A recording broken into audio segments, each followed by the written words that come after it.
It's all about quarterbacks in the AFC. It's also about coaches who might get fired even though their teams made the playoffs. We'll talk about that on Locked On NFL. You are Locked On NFL, your daily NFL podcast. Part of the Locked On Podcast Network, your team every day.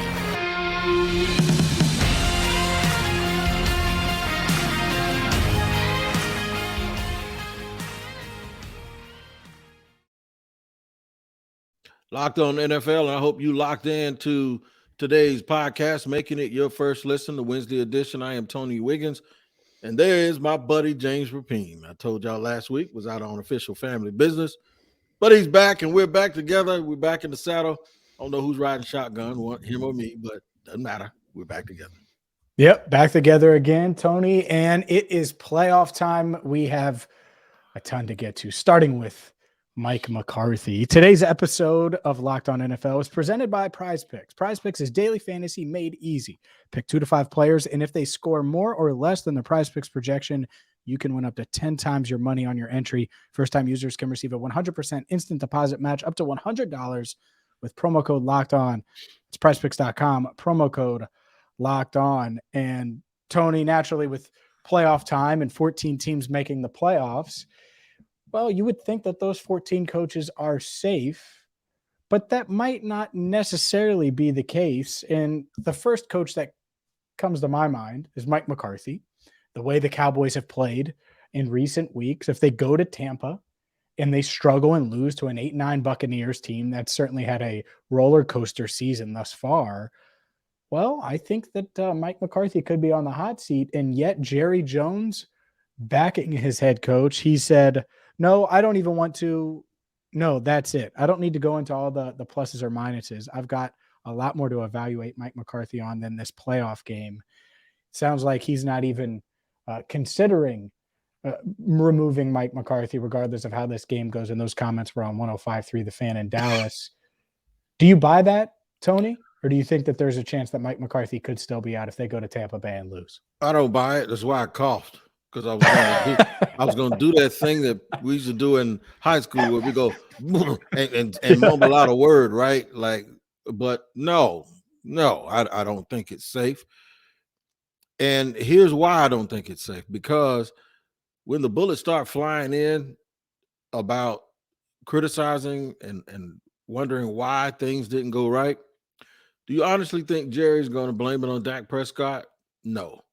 Do you honestly think Jerry's going to blame it on himself? Hell no. Do you think Jerry's going to blame it on the fact that he traded Amari Cooper? No. You know what he's going to blame it on? Coach.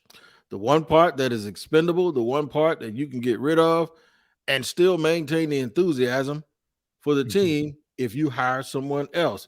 Or if you promote Coach Quinn from defensive coordinator. Or go out and bring in Sean Payton. Your longtime friend. Give up a late first-round pick for Sean Payton. And folks will then say, okay, now this is the Dallas Cowboys. Now here we go. We're cooking with grease and all of that stuff until they don't win again, and Jerry will never blame himself. So Jerry is, if it comes to the point where he needs to point that finger of condemnation or he needs a scapegoat, it won't be anything he's done or anything that he's responsible for, even though we could ultimately say he was responsible for hiring Mike McCarthy, right? But then he could just say Mike McCarthy didn't. It's not easy to say your quarterback that you owe $200 million isn't doing a good job because now you can't get rid of him and you're stuck with him. And that's a permanent decision that reflects on you. McCarthy, he could be gone and you could hire another guy in a day and the fans will forget about it. Yeah. Yeah, especially if you hire Sean Payton. And that's the part. That's the to me, the guy that could make this change. You go there and lose, Tampa Bay, you're thinking Super Bowls, you're talking championships in Dallas, and they're not going to win the Super Bowl, spoiler alert, but that's where their mind is. That's where their heart is, and it should be. All right, Mike McCarthy did it with Aaron Rodgers in his prime. I get it. Understand it. It was a long time ago. And Sean Payton's Super Bowl was a long time ago, but he's the belle of the ball. And if he can be had, then I think it would be really, really enticing and tempting for Jerry Jones. So to me, this is almost a package type deal. If you go to Tampa and lose, well, then is Sean Payton interested in Dallas? Does he want to come to Dallas? I think he would. Obviously, we know the history there, but the thing that Payton has talked about a lot during his media run this year, right, is how important ownership is to him with that next job. How he wants owners to be all in. Well, guess what Jerry Jones is all in on? You could say a lot about him, and he loves him some him. But you know what he also loves? Winning. And he wants to win. And Sean Payton understands that as well as anyone. So if they lose to Tampa and Sean Payton wants to go to Dallas, and you can just have a private conversation that no one else needs to know about, then I could certainly see that happening regardless of what Jerry says here. And by the way, he said the right thing. The last thing you want to do is not back McCarthy going into a playoff game. So he did the right thing. Doesn't mean you can't go back on it, though, and I would not blame him if he did, if they lose to Tom Brady and the Buccaneers. And by the way, as of today, as we record this on Tuesday, I think they're going to lose to Tom Brady and the Buccaneers. But you know me. You know me. I'm a little partial to TB12. I think Tom Brady is the GOAT, and I think he's still got something left. And I also think he's the better quarterback between these two players. And I think we'll see that on Monday night. Yeah, I think it's going to be an intriguing game. A little bit confused why they're playing playoff games on Monday. That's just me. I'm happy because I get to watch it. Right. Because I'm covering that Sunday night game. But yeah, I agree with you. But you're like choosing to take a day away from people of rest. It's bonkers to me. You know what I'm saying? So no doubt. Yeah, but I'm with you. I just believe that there's also so much pressure when you coach or play quarterback in Dallas. And this is not me being, I'm not you claim I'm a Cowboy homer, but I'm not. But here we go. The thing is though, I do liken playing for those sports, for those Cowboys to playing for the Yankees, because I liken Jerry Jones to being just like the late great George Steinbrenner. I think it's similar. It's always interesting to me that the first microphone always goes into his face, but he's delegated these other people to be able to deal with it. It's like, why do you have a press secretary? Why do you have a guy? Why do you have a PR staff? Why do you have a coach or a GM? If you're going to do and say everything, I really do believe, though, at some point, Jerry needs to realize he's not going to win until he gets one voice, and that voice has to come from the coach. Yep. Until he does that, everything he does, and he can go around saying stuff like you gave him credit for not answering that question. The bottom line is there shouldn't even be an avenue or a roadmap to anybody to be able to ask you that stuff constantly about your coach, because you wouldn't have to constantly answer it that way. So I ain't giving him no credit for being honest and telling the truth. I am going to give him a demerit, though, from having a situation lined up the way it is, so that there's always this thing where he has something to answer to. It would really, really bother me if I was the coach or if I was a player on that team. So I can only imagine how it bothers those guys. I have a take that I'm going to hold until next week. We have to see the outcome of this Buccaneers Cowboys game. And we record on Tuesdays for the Wednesday show. So next week, depending on the outcome. But real quick, if you're on YouTube, and you should subscribe to our YouTube, by the way, Locked On NFL, look at Tony Wiggins' shirt. This is your shirt right there. How about them Cowboys? Look at you. How about them Cowboys from the 90s? You see that, Tony? Look at that. That's it. I don't know how I obtain a screen grab of that, but that is not my shirt. Yeah. That's a lie, and that is not my shirt. And I despise the Dallas Cowboys for what it's worth. So I really hate the fact that my homeboy, my buddy, the dude that told me about the childbirth of his child before he told anybody else, even said his little baby calls me Uncle Wig already, and she can't even talk. He's going to sit up here and lie on me in front of national people, in front of the entire world on YouTube, and say that I am a Cowboy fan. I cannot. And by the way, for our podcast listeners, it was a picture of a gray shirt that said, "How about them Cowboys?" with one of the Super Bowl logos from way back. Welcome I think it was back. Super Bowl Hey, welcome Super you Bowl back to 33. get all of this foolishness from you, man. Oh man, Welcome you back, and you come over here lying on me already. Man. lying on you. Whatever. We'll see. You might be celebrating next week if the Cowboys get it done. I'll be celebrating if Tom Brady keeps that run for number 8 alive. But that's neither here nor there. But speaking of Tom Brady, well, he used to be in the AFC, and he was one of the many, many great quarterbacks in the NFL for the past 20 plus years. Let's dive into the AFC, because the AFC quarterbacks and how tough it is, that gauntlet, well, it needs to be discussed. But first, a word from TurboTax. Go to TurboTax and don't do your taxes. Meet with an expert who will do them for you. TurboTax experts can relieve you from the stress of taxes and file for you so you can do not taxes.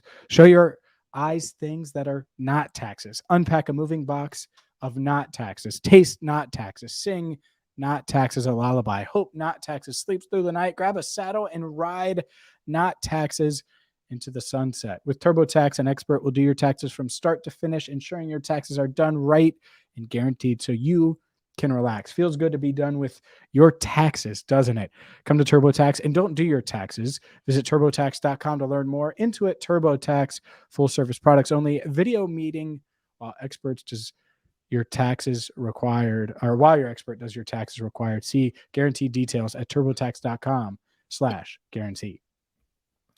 And since we're going to talk about quarterbacks in the AFC, I got somewhere where you can go practice being a GM. That's right. I'm really geeked by our new partner and sponsor of today's episode, the mobile game Ultimate Football GM, and you should be geeked too, because if you've ever dreamed of becoming an NFL GM and managing your football franchise, well, your dream can come true, and this game is definitely for you. Manage every strategic aspect of your team, play through the season, and lead your team to glory.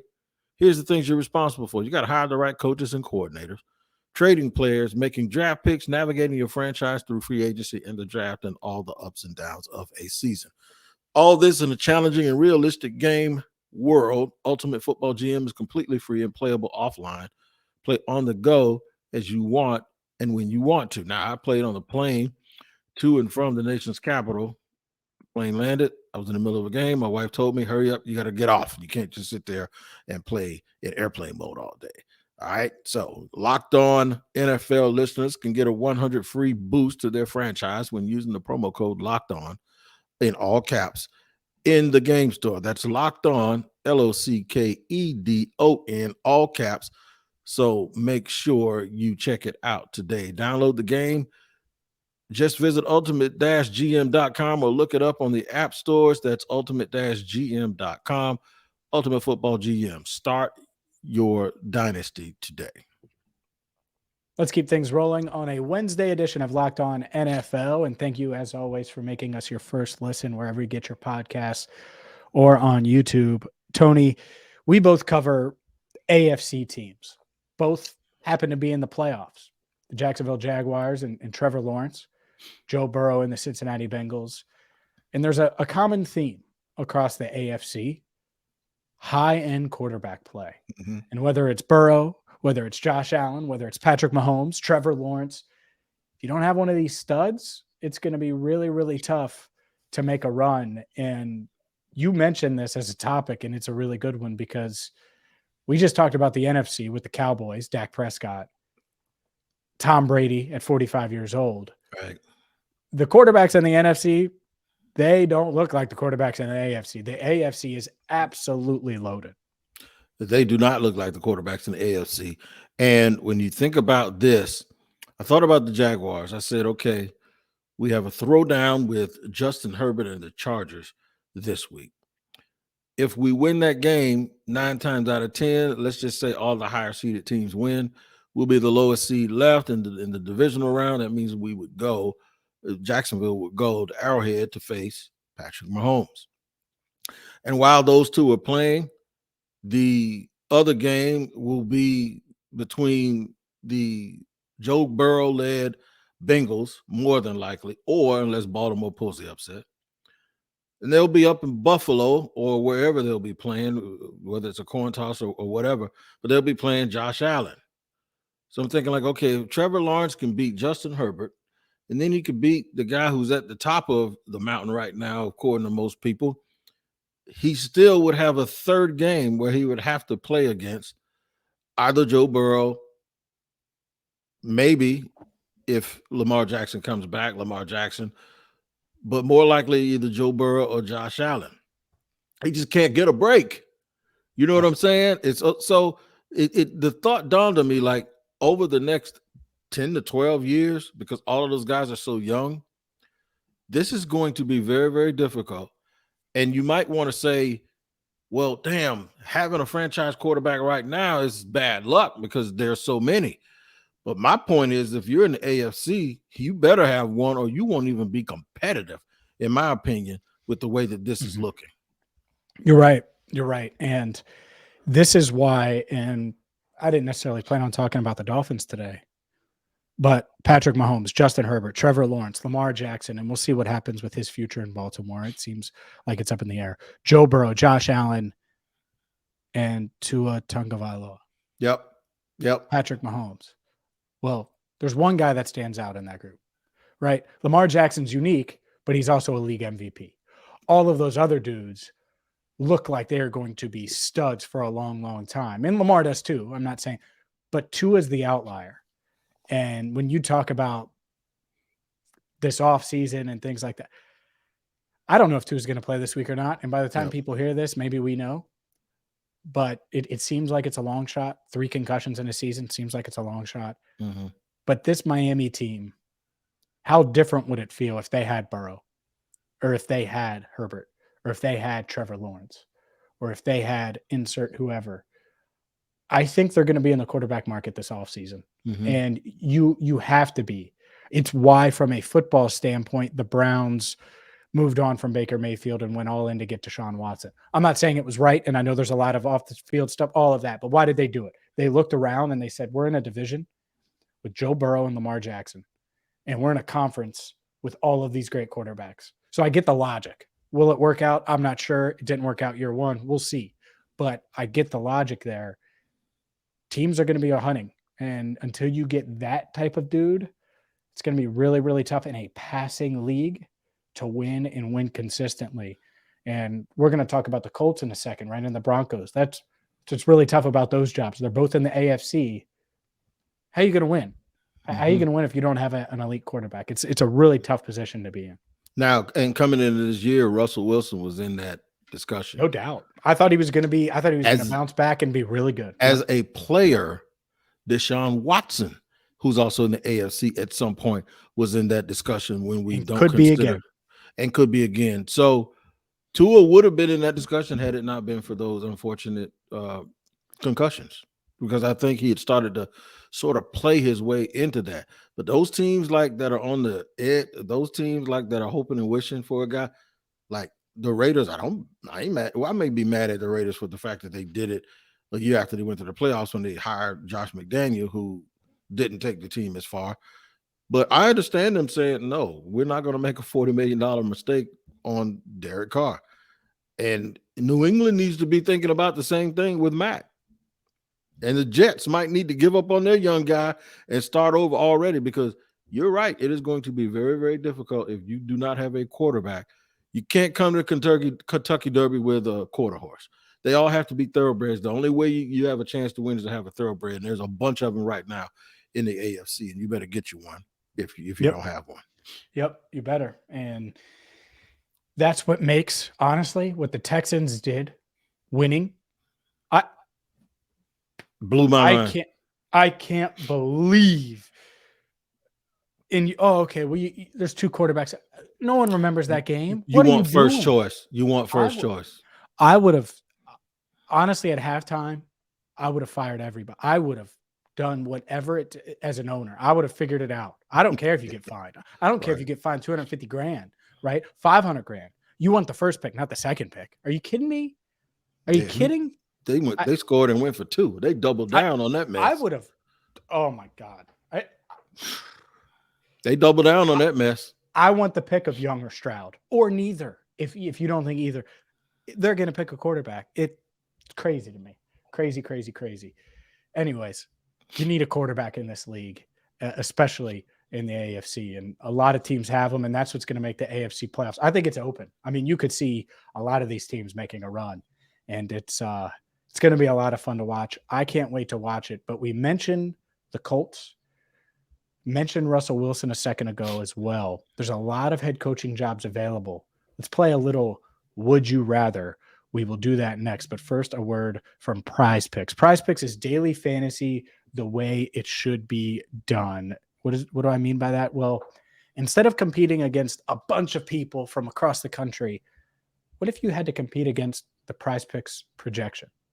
That's right. You pick 2 to 5 players and whether they're going to score more or less than that projection. And you can win up to 10 times the money that you deposit and use during your entry if you get it right. And so, for example, you could pick Patrick Mahomes to exceed his Prize Picks projection. You could say Joe Burrow is going to be lower, Jamar Chase is going to be higher, Tyreek Hill is going to be lower, and the list goes on and on and on. I've had a bunch of listeners tell me that they've won with Prize Picks, and it's not just NFL, NBA, college basketball, plenty of other sports.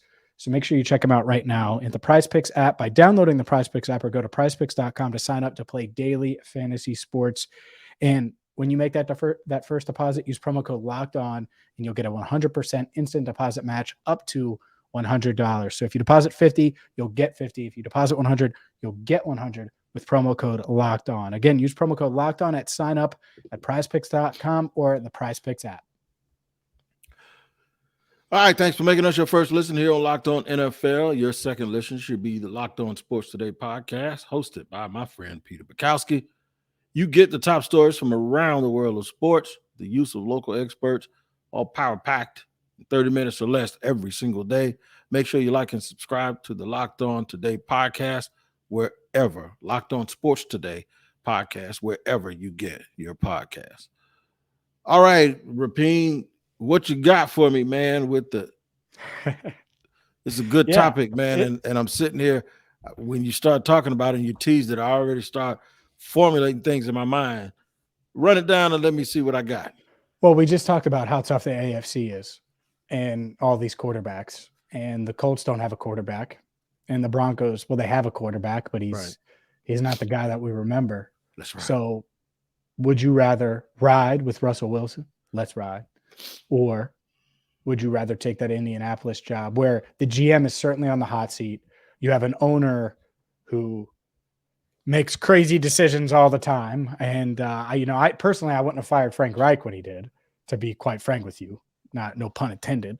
And yet he did that with Jim Irsay making the calls there. So would you rather be the next head coach of the Colts or the Broncos? Good question, but I got a question first.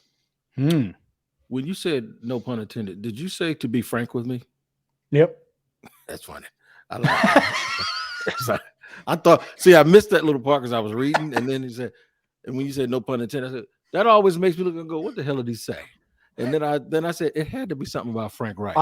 I wouldn't have fired Frank Reich, to be frank with you. That's something. No pun intended, right? Mm-hmm. No pun intended always makes me go, what did he say? Yeah. I would take the coach job for a lot of reasons. Wow. I'd take the coach job mainly because of let's ride. I wouldn't want to have to go out there and deal with Russell Wilson and it's not like Russell Wilson ride around like him and Sierra robbing banks or something. Like, riding around. Yeah, like they just riding around like they on some kind of crime spree in Colorado, man. Have you seen that contract? People might think there's a crime spree. Right. He might have to get rid of that little He's office. under contract until he's 40. He might have to get rid of the little office he got in our building. And look, man, I don't wrote Russell Wilson enough. But listen, I just wouldn't want to deal with having to, even if I liked him and could deal with it, I wouldn't want to have to explain it to his teammates. Mm-hmm. It's too much work. I'd rather just come in and be like, look, we suck. The defense is okay. The offensive line has some people. Got a good running back and a couple of receivers, but we need to find a quarterback and do whatever I could to either one, try to get high enough in the draft to draft one of those dudes, which is hard to do, or number two, try to trade up the way Kansas City did, or the way Buffalo did with Kansas City when they got Josh Allen. That's hard to do because you got to give up a lot of stuff, especially when you're already not a good team. And number three is the one that they haven't tried yet. Number three, because they've gone out and gotten, if you look at the who's who of they've tried, man. Luck left early. They got Phillip Rivers to roll up through there. They got Matt Ryan, a couple of guys that's borderline Hall of Famers. I'm surprised they didn't call Tony Romo out of the booth. I would go the Philadelphia Eagles route. Find that guy who is the next dude, the third or fourth guy that most people believe is a late first or early second round selection, and try my best to develop him. That's the only thing that they haven't tried. They drafted Luck early. They've had Peyton and Luck in the last 30 years with the first round. I think they used one back in the day on Chris Chandler or somebody like that, and he got traded or something of that nature. But the thing is you drafted high. You tried these big name guys to kick the tires to see what they have left. The only thing you probably didn't try hard enough to do was to develop a young quarterback in the draft. I don't know who that currently is. I'm not going to sit here and tell you who I think it is, but I noticed that the Falcons took the Desmond Ridder approach last year. I don't know that they're out of the quarterback market now, but maybe they're also in the market to the point where they say, let's see what the kid has. You know, they might do that. The Pittsburgh did it a little bit this year with Kenny Pickett. He fell late in the first round, and they were right there positioned to go ahead and grab him. So maybe that's the route, because the other route is hard. It means you have to be really, really bad, and there has to be someone there at number 1 or number 2 or number 5 or whatever. That has to be difficult. They're not that bad record-wise. They're just not. So they have to take the other route. And they have some pieces. Yeah. Yeah. They have some pieces. I think there's a couple things. The first guy I thought of when you went through the Colts list was, Jimmy Garoppolo. Just seems like the next guy that they would go after. And then I thought about Monday night when you have, or was it Sunday night? Sunday night when you had Aaron Rodgers walking off the field. And I'm like, oh, man. Desperate owner. If I'm the Packers, maybe you call the Colts and you say, hey, what are you willing to give me for Aaron Rodgers? Aaron Rodgers doesn't look the same. Wig. There's no way he should. Aaron Rodgers, I know, doesn't lose to the Lions. Doesn't score 16 points in a must-win game. And he just was not. The interceptions were ugly, and one got nullified by a penalty. Anyways, which job would I rather have? I think this is going to be a take because a lot of people are going to just say Colts, obviously. I trust the Broncos ownership that is brand new, and I couldn't even name them, but I know that they're willing to spend a lot of money because they did so by replacing the field already for one game over Jim Irsay, who hired Jeff Saturday. That alone, I don't care that you won a Super Bowl. Peyton Manning was there. I don't care that you got to another one and that it seemed like you were really, really well run. You know what happens when you have these elite quarterbacks? They hide a lot. Yeah. And it's really hard to win, but it's really hard to look well run when you don't have one of them, especially when you're not well run. And they're not. They have an owner shooting from the hip. Worst case, what? You have Russell Wilson for a couple more years, and then you cut him, you take a big cap hit. It's like an $18 million dead cap hit in 2025.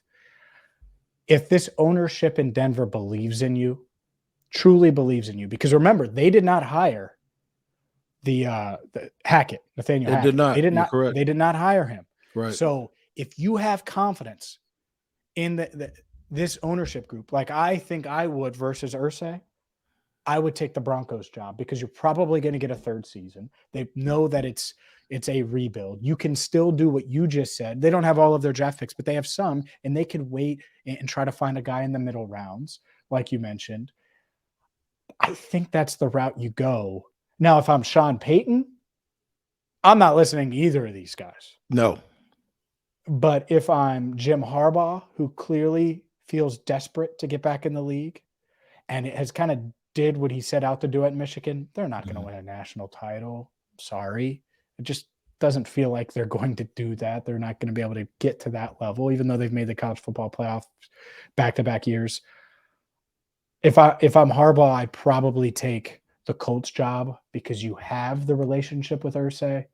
But to me, I can't trust Irsay, so I would lean Broncos. And I think I'm in the minority there, but I would. Real quick, Texans are one of those other jobs. Would you take the Texans over the other two jobs?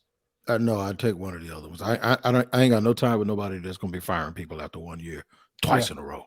Yeah, no, I agree. No time. Because that's a thing. Back-to-back years, that's scary, and you don't have the number one pick. You could at least flash that out there. Hey, we have the number one pick. You could have your pick of quarterbacks, Harbaugh. You could have your pick of quarterbacks, offensive coordinator that we really want. Now, well, I've already seen a rumor that DeMeco Ryans has told him no. By the way, he should. Defensive mind going there. It might take a little time. I think they're going to hire an offensive coach to groom whatever quarterback they get. Mm-hmm. But yeah, you fire after a year, it scares people away, no doubt, especially if there's a pattern. If it's one coach, one outlier time, it's different. Right. But you do that time and time and time again. And the Colts too, by the way. Are you sure that these established coaches are going to be able to? Well, that's why I'm scared of Aaron Rodgers, because if he slipped, they did that with Wentz, they did it with Rivers, and they did it with Ryan. Even though Aaron Rodgers is different, his slippage, like he could slip halfway and still be as good as any of those dudes I just mentioned. That's why I call them. Right. If I'm Green Bay, I say, man, Jordan Love can do 80% of what Rodgers did this year, and maybe he can't. By the way, maybe he can't. You want to play? You want to see psychological games. Call the Packers about Jordan Love when you really know you're calling about Aaron Rodgers. They'll be like, no. Why do you want him? You want Aaron? Then you can talk the compensation down a little bit. That's what I do. I'd say neither of them are available, and then try to trade it. I bet you the Colts would send a one for Aaron. See, ultimate football GM, man. All you got to do is play it, and you'll figure it out, right? Would you trade him for a one if you're at the Packers? Yes, I would too. Time to go. Time to move on. Yeah, you cutting all that beef off of your. It's been salary tap too. Yeah, I go ahead and I'd let him go. I'd let him go and wish him the best. He's the GOAT, in my opinion, up there. And up there. Okay. Yeah. All right. And I'd let me going. But I know it. But he is the most talented quarterback I've ever seen. I ain't gonna lie to you. That's fine. I think he's the qualifiers. You can give I think he's the most Don't talented. matter. He's got the worst hair I've ever seen on a quarterback too. Before he got a cut. He just might. I think Jeff George was worse, but that's okay. Yeah. Like Quinn Ewers. Doesn't Quinn Ewers look like Jeff? He plays like him, and he got his hair cut. He cut that mullet off. He might play better next year. These people don't want to hear about that, man. Y'all, look, thank y'all for tuning in to Locked On NFL for another edition. Make sure you tune in every single day with Locked On NFL, because it's a great show every single day. And also check out Locked On Sports today as well. Until next time, this is Tony Wiggins and James Rapien. We'll see you next week.